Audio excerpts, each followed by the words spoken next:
They say this cave holds a creature that shouldn't exist. It lives for 100 years and can survive without food for up to 10 years. And we could understand why people travel across the world to see it. Today we are going to Postojna Cave, but it's raining from the midnight.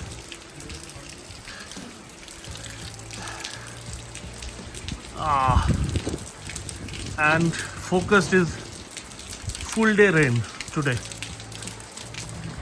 You can travel from Ljubljana to the Postojna Caves via a bus. The tickets are usually available at the bus station. From the bus station, you need to walk down to the cave itself. This walk will usually take about 15 to 20 minutes.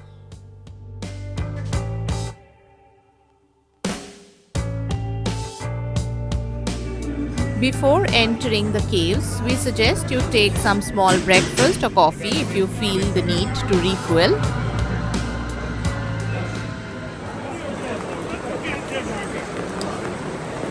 We are waiting for the entrance at the Postojna Cave. It's raining very heavily today.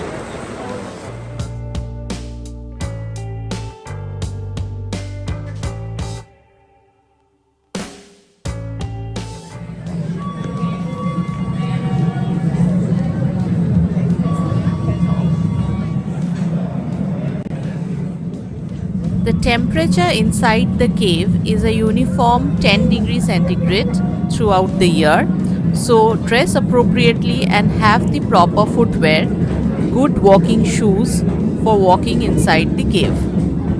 You will start the journey on a unique train ride inside the cave for approximately 3.7 kilometers.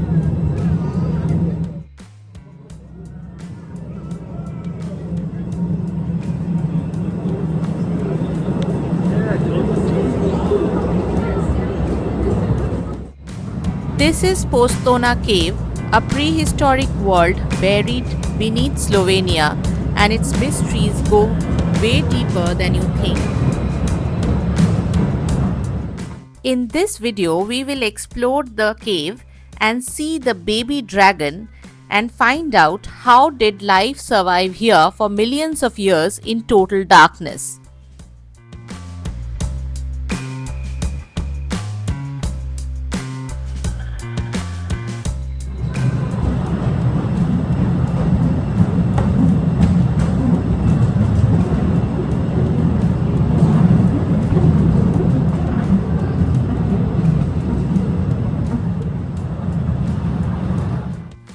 What you are seeing here took millions of years to form, drip by drip.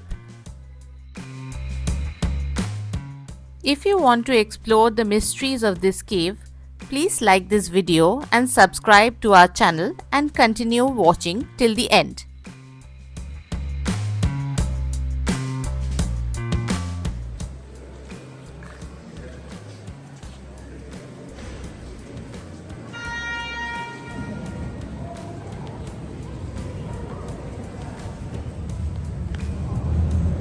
Longest tourist cave in Slovenia, 24 kilometers long, but today we drove 2 kilometers in without train, and we still have a 1.5 kilometer walk to its most beautiful part. But before we start with our tour, I must say that Postojna Cave is a natural monument. Because of that, we still need to follow some rules, some important rules throughout the tour, okay? The first rule, inside the cave, we cannot touch the formations. It's forbidden to touch the formations. Throughout the tour, we cannot touch. The second rule is flash photography is not allowed. You can take photos, but please do it without flash. Okay?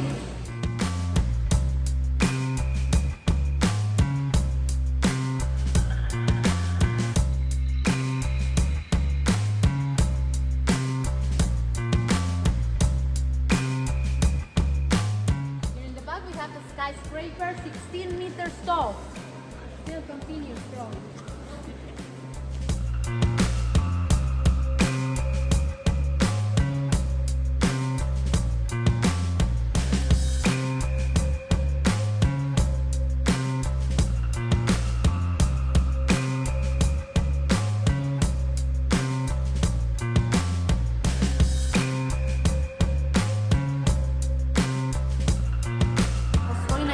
the longest tourist cave with 24 kilometers and one of the most beautiful in the world. If you take a look up again, you will see that Postojna Cave is formed by a rock that we call limestone. This rock is between 80 to 100 million years old. It's a soft sedimentary rock that dissolves quickly when it enters in contact with water. So over 3 million years ago, the Puka River that you might see it outside, if you saw a river outside, the original position of that river was, if you imagine, above us, and slowly started carving its way through the limestone. But on its way, it was dissolving it and leaving tunnels and chambers at different levels. It created a multi-level system. Today, we have the chance to see the first level. The formations inside the cave are made of calcium carbonate, left behind by the constant seeping of rainwater through the cracks in the ceiling. Over time, stalactites start hanging from the ceiling, and when the droplets hit the floor, it becomes a stalagmite. These formations inside the cave, they grow very, very slowly. For just 1 millimeter takes 10 years. For 1 centimeter takes 100 years. Some of the formations inside the cave are 500,000 years old. When we were going up, you might see what we call the Nevotichnik. I'm illuminating with my lamp on this side. All of these, we call them the skyscraper, the Nevotichnik in Slovenia. The tallest one, we saw it, we passed next to it, is 16 meters tall and still continues growing. Sometimes, and eventually, these formations inside the cave, a stalactite and a stalagmite, they can eventually connect. When they join, when they connect, they form what we call a cave column. In the year 1818, a local man called Lukacic was working illuminating the cave entrance. At that time, just the cave entrance was well known, and it was illuminated with candles and torches. He needed to climb up to set these candles and these torches inside the entrance of the cave. And once he climbed up, he saw by coincidence, by accident, this inner part where we are walking now. When he saw all this, he said, "This is a new world." But the cave entrance was already well known by prehistoric humans. How do we know that? Because archaeologists had found stone tools, weapons, and also skeletons of extincted animals. As well, the oldest signature found inside the cave belongs to the 13th century.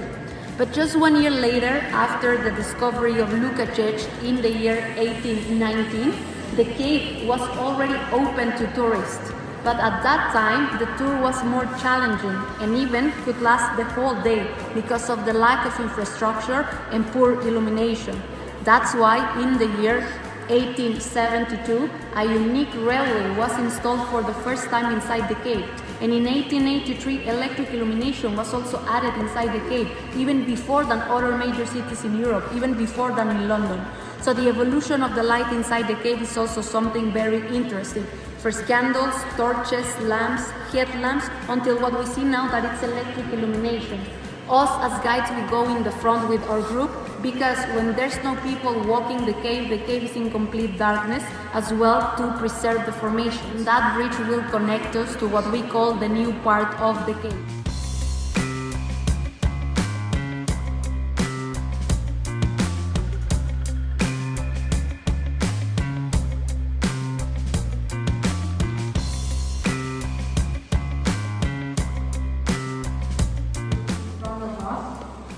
We will see what we call the new part of the cave. Why the new part of the cave? Because this part was discovered a little bit later, in the year 1891, by one of the first European caving societies from here, from Postojna. It was called Antro. And what they discovered inside there, they discovered 3 impressive chambers that we call the beautiful caves. As well, in English we call them the paradise.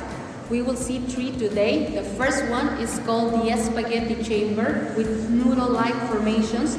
The stalactites inside there, they actually look like thin noodles, and there's an explanation and a reason for it. The ceiling there has smaller tiny cracks, so the droplets from rain, they go through tiny holes and give this characteristic formation. The second chamber that we will see inside is called the white chamber with pure calcite formations. And the third chamber is called the red chamber with reddish orange formations because of the iron oxide on it. Once we're walking, you will see how gradually the color will be changing while we are walking, okay?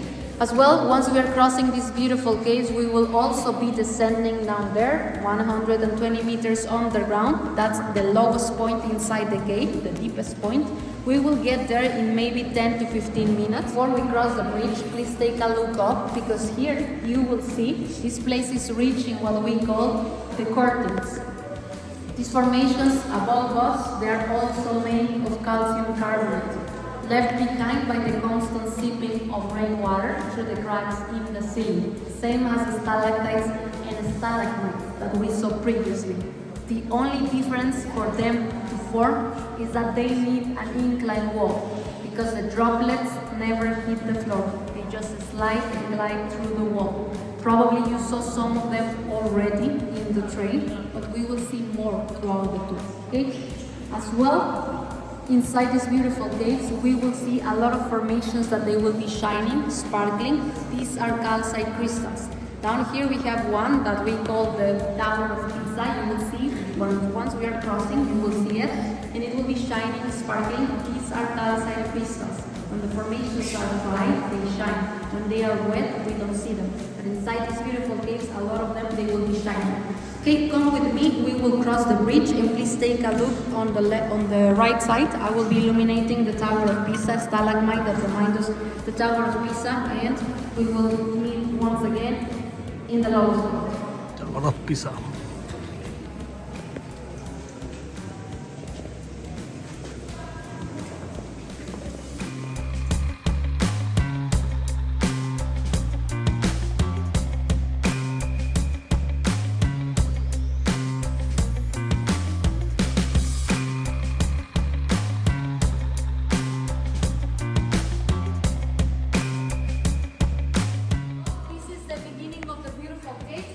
Spaghetti chamber with noodle-like formations. Thousands of small stalactites. This is a spaghetti chamber. First chamber of the beautiful cave. Spaghetti chamber. Slowly we are entering another chamber. You can take a look. We are entering another chamber slowly. This is white chamber.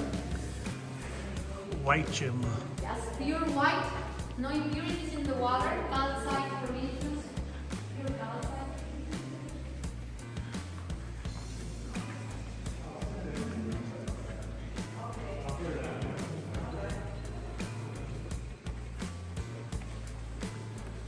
Taking group, this is the second chamber of the beautiful caves. This is white chamber. Pure calcite formations. Take a look around. Second chamber of the beautiful caves. This is white chamber.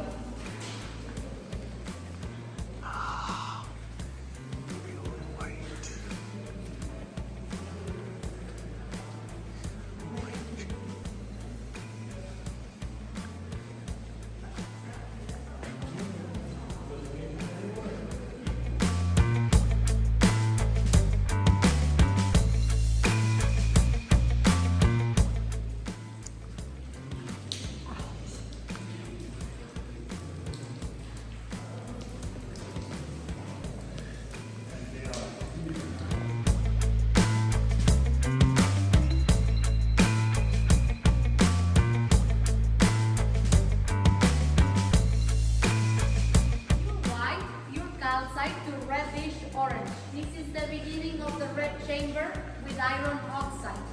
Take a look. We will enter the third chamber of the beautiful caves, the red chamber with iron oxide on it.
the gate column next to it. Take a look in front of you.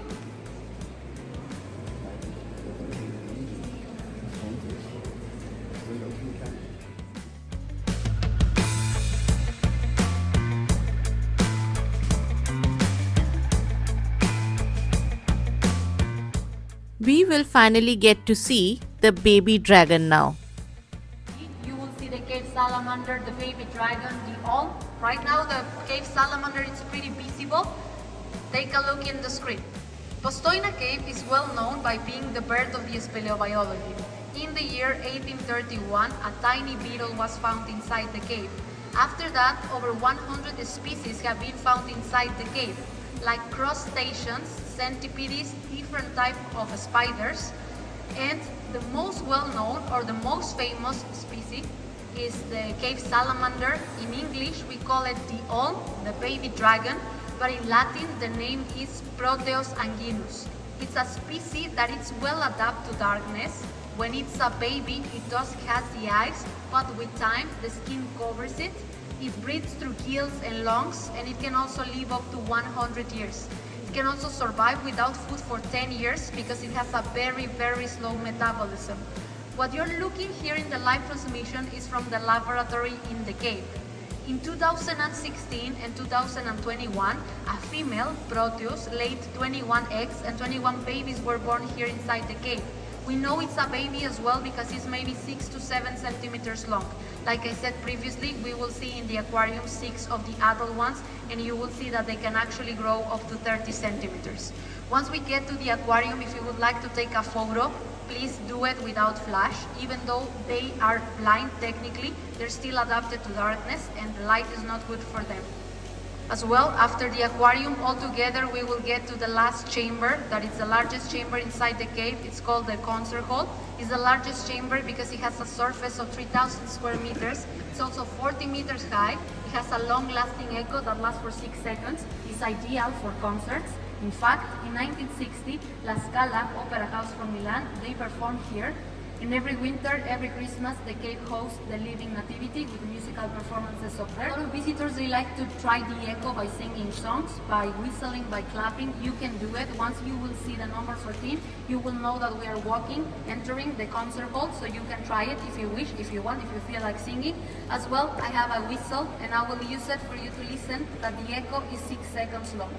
After that, altogether, we will enter what we call the world's only underground post office. The other side of the post office, we will have our train ride back.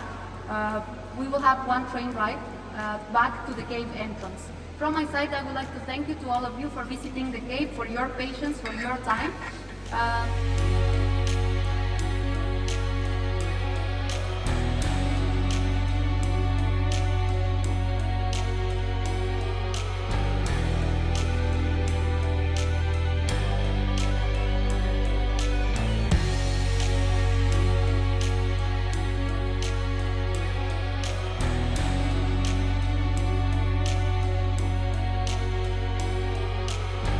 The strangest part isn't what the baby dragon looks like, it's how it evolved in total isolation and in total darkness inside the world of this cave.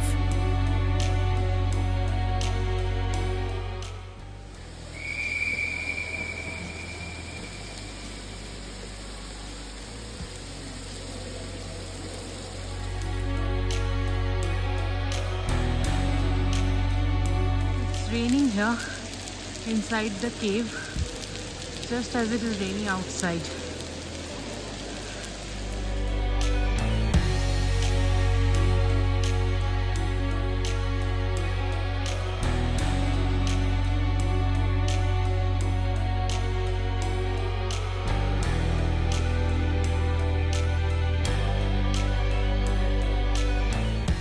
This isn't just a cave. It's a prehistoric universe, carved in the dark, shaped by time, and alive in ways we still don't understand.